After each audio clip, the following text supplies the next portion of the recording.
69व्या all India police duty मीटचं आयोजन करण्याची संधी यावर्षी महाराष्ट्राला मिळाली आणि नागपूरमध्ये ही मीट या ठिकाणी आयोजित झाली आहे।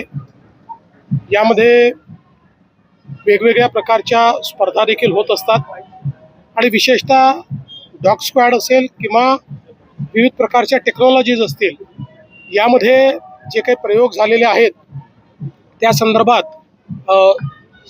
या ठिकाणी स्पर्धा होतात।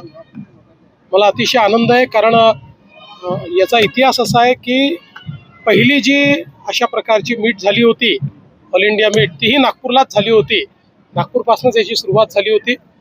जवळपास 29 राज्यातनं आणि केंद्रशासित प्रदेशातनं 1300 पोलीस अधिकारी या ठिकाणी कर्मचारी आणि अधिकारी आले आहेत, पोलीस आले आहेत। त्यामुळे अत्यंत मोठं आयोजन आहे।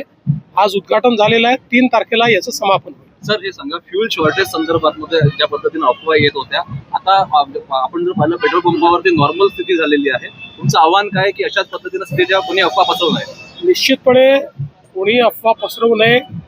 ज्यावेळी लोकांनी रांगा लावल्या होत्या त्याही वेळी आम्ही सांगत होतो की आपण रांगा लावू नका, पुरेसा साठा आपल्याकडे आहे, पण तरी काही लोक अफवा पसरवत होते। आता अफवा पसरवणाऱ्यांवरही आम्ही कारवाई सुरू केलेली आहे। त्यामुळे मला असं वाटतं की आता या रांगा लागणार नाही। राष्ट्रवादी काँग्रेसच्या आमदारांकडून अशी मागणी होती की दोन्ही राष्ट्रवादींनी एकत्र यावं, वेळ गेलेली नाही। मित्र पक्ष म्हणून तुम्ही कशा प्रकारे बघताय? मला असं वाटतं की आता ही कुठली ती स्टेजच नाही की मी कमेंट करावं।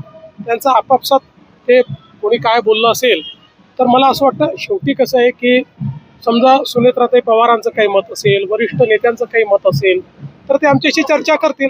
आता प्रत्येक गोष्टीवर आम्ही प्रतिक्रिया दिली पाहिजे असं काही त्याचं कारण नाही। 5 राज्यों के चुनाव में से कहाँ आप प्रचार के लिए जाएंगे? जहाँ पार्टी भेजेंगे वहाँ जाऊंगा। अभी तो मुझे आसाम और केरला में जाने का कहा है, वहाँ जाऊंगा।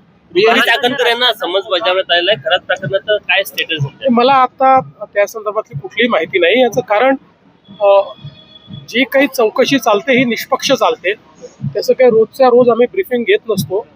ज्यावेळेस आवश्यकता असते त्यावेळेसच नीड टू नो बेसिसवर याचं ब्रीफिंग केलं जातं। त्यामुळे आता जी काही चौकशी चाललेली आहे, योग्य वेळी त्या संदर्भातलं ब्रीफिंग आपल्यासमोर केलं जातं।